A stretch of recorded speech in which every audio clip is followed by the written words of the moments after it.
In this quick guide, I'm going to show you how you can make your Snapchat account more private. If you find this video helpful, don't forget to like the video and subscribe. The first thing you're going to want to do once you get on Snapchat is actually clicking your Bitmoji icon in the top left. From here, find the gear icon in the top right to go ahead and open up your settings. And what you're going to want to do is actually scroll down until you find the privacy controls section. And once you get here, go ahead and make the following changes. Begin by clicking see my location and turning on ghost mode so other people can't see your location. On top of that, change view my story to my friends instead of everyone. And then change contact me to just friends only. The next setting you're going to want to adjust is see me and find friends. Go ahead and turn this off. And then after that, find the activity indicator setting and go ahead and disable this so others can't see when you're active. Finally, for comments and story replies, what you're going to want to go ahead and do is open this setting up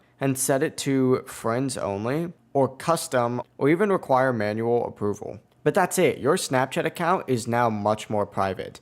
If this video did help you out, feel free to like the video and subscribe for more simple guides like this. It really does help out the channel.